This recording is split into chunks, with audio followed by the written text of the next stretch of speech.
मीरपुर नाम के शहर में तेजस अपनी पत्नी नीरू के साथ रहता था। पति पत्नी दोनों ही नौकरी करते थे। एक दिन तेजस गांव अपनी माँ के पास फोन करता है। हेलो, प्रणाम माँ। जीते रहो माँ, तुम दादी बनने वाली हो। अरे वाह, ठीक है बेटा, मैं कल ही आती हूँ। जब माँ जी शहर पहुंची तो बेटी बहू ने बहुत अच्छे से स्वागत किया। लीजिए माँ जी, चाय। अरे गर्मा गर्म पकोड़े ले आओ माँ के लिए। नीरू रसोई में गई और 2 मिनट में ही पकोड़े ले आई। जी ये लीजिए। बहू जादू से बनाए हैं क्या? अभी तो रसोई में गई थी। यम्मी। माँ जी, शीला रसोई में पकोड़े तल रही है, मैं बस लेकर आई। हे भगवान, मेरा धर्म भ्रष्ट कर दिया तूने। अब तो गंगा जल से शुद्धिकरण करना होगा। दूसरे दिन, माँ जी मैंने नाश्ता बना दिया है, ऑफिस जा रही हूँ। पर अभी तो घर का सारा काम पड़ा है। शीला आती ही होगी, झाड़ू पोछा बर्तन कपड़े वो सब कर लेगी। हमारे जमाने में घर का सारा काम हम ही करते थे।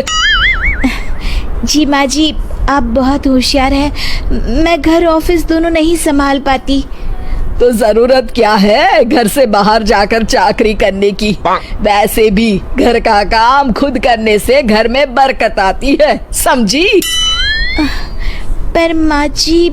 पर वर कुछ नहीं, इस महीने की पगार मिले फिर ऑफिस बंद है। हाँ। रात को नीरू तेजस से कहती है, सुनिए जी, माँ जी बोल रही थी कि मैं नौकरी छोड़ दूं। वैसे ठीक ही तो है, अभी तुम्हें आराम की जरूरत है। फिर भी आराम कहाँ, शीला को छुड़ाने के लिए बोल रही थी। तो अब 24 घंटे में इतना काम तो कर ही सकती हो। पर जॉब पसंद है मुझे, घर पर मन नहीं लगेगा। अगले दिन जब दोनों ऑफिस के लिए निकल रहे थे, मेरी तो कोई कीमत ही नहीं है इस घर में।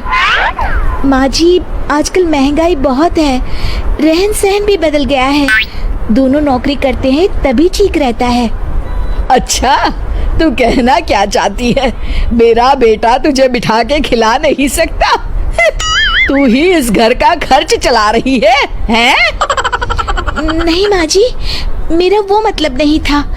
मतलब खूब समझती हूँ, ये बाल धूप में सफेद नहीं किए मैंने। हाँ। अब तो ये रोज का काम हो गया था। तेजस भी रोज की झिकझिक से परेशान हो गया था।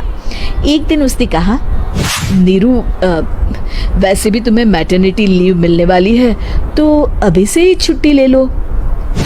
पर क्या, मेरी सैलरी अच्छी खासी है। आखिर नीरू ने रिजाइन कर दिया। जब बच्चा हुआ तो घर में सब बहुत खुश हुए। कुछ दिनों बाद तेजस फाइल देख रहा था। क्या हुआ तेजस, कुछ परेशान लग रहे हो? हाँ, वो हमारी जितनी सेविंग्स थी वो तो हॉस्पिटल में और छठी के फंक्शन में खत्म हो गई है नीरू।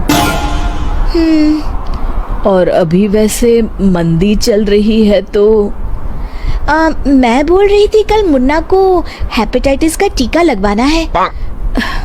नीरू, क्या पोस्टपोन नहीं कर सकते? नहीं जी, बिल्कुल नहीं। अब तेजस को समझ में आ रहा था कि उससे गलती हुई है। पैसों की कमी का असर घर के माहौल पर भी पड़ रहा था। अगले दिन, बेटा मेरा चश्मा और ये दवाइयाँ ले आना, पर्चा देते हुए माँ जी ने कहा। जी। तेजस, मुन्ना के लिए दूध का डिब्बा और डायपर भी ले आना, और ये किराने के सामान की लिस्ट है, इसे भी लाना है। तेजस गुस्से में लिस्ट मरोड़कर फेंकता है और चिल्लाता है, पैसे क्या पेड़ पर उगते हैं? ये ले आना, वो ले आना। अरे पर ये जरूरत का सामान ही है। वो गुस्से में बिना कुछ कहे ऑफिस चला गया। अरे लंच तो ले जाइए।